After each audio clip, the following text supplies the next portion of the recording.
साथ ही मिस्टर हरिया भी हमारे साथ हैं। मिस्टर हरिया, बहुत बहुत शुक्रिया। पहले तो थैंक यू वेरी मच, आज आप ET न्यूज़ स्वदेश को समय दे रहे हैं। एक बार इस पे आपका फर्स्ट टेक चाहिए, क्योंकि अभी हमने मैनेजमेंट को भी सुना, वो भी कह रहे हैं कि सिनर्जी अच्छी होगी, मार्केट भी सिनर्जी अच्छी देख रहा है। कोई खास चैलेंजेस तो आपको नहीं दिखते ना इसके अंदर? फिर मेरा मानना थोड़ा अलग है कि ये मर्जर मान लीजिए कि एक कंपलसरी मर्जर था। ऐसा नहीं था कि बहुत सिनर्जीज आ गई सडनली और हमने मर्जर कर दिया। ये 2015-16 से बातें चल रही है और आदित्य पुरी जी के जाने के बाद ये मर्जर फाइनली अनाउंस किया गया है। तो आई वुड से कि ये एक कंपलसरी मर्जर था, इसमें मैं ज्यादा रीड नहीं करना चाहूंगा। बिजनेस की अगर हम बात करें तो बिजनेस अब देखोगे तो HDFC लिमिटेड का जो बिजनेस है, जो हाउसिंग लोन का बिजनेस है, वो प्रॉफिटेबिलिटी स्केल पे HDFC बैंक के बिजनेस के मुकाबले काफी लो है। दूसरी बात कि HDFC लिमिटेड को अपनी ज्यादातर प्रॉफिट मिलते थे बिल्डरों को लोन देके, जो हम रियल एस्टेट लोन्स कहते हैं, जो हम हाई इंटरेस्ट रेट पे देते थे, वहां से उनकी प्रॉफिट आती थी। अब वो वाला धंधा बैंक के स्ट्रक्चर पे रह के करना इतना आसान नहीं होगा। तो मेरे ख्याल से HDFC लिमिटेड के लिए ये अच्छा है कि वो बैंक के साथ मर्ज हो रहा है, बट मेरे ख्याल से बैंक के लिए एक आप कह सकते हो कि आपको एक लो प्रॉफिटेबिलिटी वाली बुक, जो आपसे हाफ द साइज की है, करीब 6 लाख करोड़ की बुक आपको डाइजेस्ट करनी पड़ेगी। और बैंकिंग स्ट्रक्चर में क्या होता है, आपको CRR SLR भी रखना पड़ता है। जो NBFC या हाउसिंग फाइनेंस कंपनीज का LCR करीब 6-8% होता है, यहाँ आपका CRR SLR 20-22% होता है। तो कुल मिला के आप देखो तो HDFC बैंक की प्रॉफिटेबिलिटी नेक्स्ट 1 या 2 साल के लिए डेफिनेटली डाउनवर्ड रिवाइज होनी है। इसलिए मुझे लगता है कि मार्केट आज दोनों स्टॉक्स को ऊपर खींच रही है, क्योंकि स्टॉक सस्ते थे और ये मार्केट बहुत टाइम से ऐसी खबरें थी कि होना है, तो फाइनली हो गया। तो आज उसका सेलिब्रेशन है। बट आज के बाद हमको earnings and integration of the 2 companies पे बात करनी होगी, और मेरा मानना है कि ये अर्निंग्स में थोड़ा सा डाउनग्रेड ही होगा। एंड इंटीग्रेशन को, कोई भी बड़ी कंपनी के इंटीग्रेशन को 1 साल, 2 साल, 3 साल लगते हैं।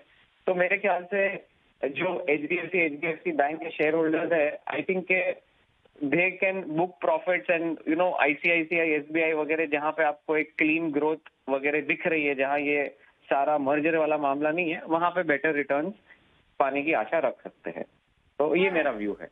ऑलराइट, सो दिगंत का व्यू ये रहेगा कि यहाँ पर, लेकिन ना केके मिस्त्री ने क्लियरली अपने कॉन कॉल में ये बोला कि जो वैल्यू होगी HDFC की, वो इस मर्जर के बाद भी डिप्रेस नहीं होगी। इस पर और व्यूज ले लेते हैं। हमारे साथ अश्विन पारिक भी हैं और हमारे साथ अभय अग्रवाल भी हैं शो में। अश्विन, वेरी क्विक रिएक्शन, जो एक व्यू दिवंगत कह रहे थे, उनके हिसाब से, मिस्टर हरिया के हिसाब से, कि जो HDFC की वैल्यू है वो मर्जर के बाद भी शायद वो इस बात से रिलायंस इस बात पर अग्री नहीं करते, लेकिन केके मिस्त्री क्लियरली कह रहे थे underwriting of larger loans possible हो पाएगा इस मर्जर के बाद। What would be your reaction? हाँ, देखिए, जहां तक मतलब दोनों तरफ की बैलेंस शीट का सवाल है, एक तरफ लोन्स का है, दूसरी तरफ लायबिलिटी मैनेजमेंट का है। जैसे आपने अगर एक HDFC लिमिटेड में बैंक अपने डिपॉजिट्स लिए हैं, it was a deposit taking NBFC, तो आपने डिपॉजिट्स लिए तो मतलब एक रेट पे, जिस रेट पे आपने लिया है, वो प्रोफाइल जो डिपॉजिटर का है वो भी बिल्कुल अलग है, क्योंकि उसके अंदर वो प्रोफाइल के अंदर ज्यादा करके पेंशनर्स रहेंगे आपको, और उस प्रोफाइल के उसके अंदर मतलब आप अगर ट्रांजिट करेंगे बैंक में तो बैंक का इंटरेस्ट रेट बहुत ही कम होगा, तो एक डिपॉजिटर होल्डर का प्रोफाइल जो है वो अलग बन जाएगा। लॉन्ग टर्म लायबिलिटीज जो बाकी के जो आपके HDFC लिमिटेड में है, उसको रिटायर करने में एक ग्रैंड पेरेंटिंग बैलेंस शीट का जो एक कॉन्सेप्ट होता है वो बन जाएगा। तो मेरे हिसाब से दोनों चीजें हैं, बेनिफिट्स बहुत हैं, cost of funds merged entity के लिए बहुत ही कम हो जाएगा, लेकिन उसके सामने चैलेंजेस भी बहुत हैं। जैसे मतलब इंटरव्यू में, प्रेस इंटरव्यू में बताया गया कि जहां तक प्रायोरिटी सेक्टर लेंडिंग का प्रश्न है, तो चूंकि बहुत सारा जो HDFC लिमिटेड का जो फंड है वो उसमें क्वालिफाई नहीं करता है, जो लोन बुक है, तो उसकी वजह से मतलब एक RBI ने तो एक रास्ता सर्टिफिकेट के तौर पे निकाला है कि आप PSL सर्टिफिकेट होल्ड कर सकते हो, लेकिन उसका एक कॉस्ट बनता है, उसको एक कॉस्ट के ऊपर आपको सर्टिफिकेट मिलता है।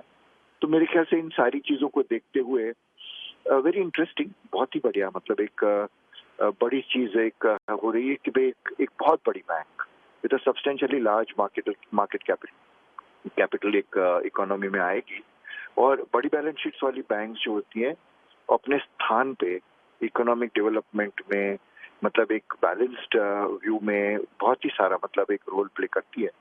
तो मेरे हिसाब से सब स्टेक होल्डर्स को ये मर्जर इन्वेस्टर्स को in the long term, short term में, मीडियम टर्म में एनबीएफसी के जो इन्वेस्टर्स होते हैं, जैसे हमने आईडीएफसी में आगे देखा है, वो वहाँ पे थोड़ा सा सफर करते हैं, फिर उसके बाद में बैंक बन जाने के बाद में, because banking is a medium and long term business, उसके बाद में आपको एक स्टेडी रिटर्न का मिलना मतलब एक शुरू हो जाता है।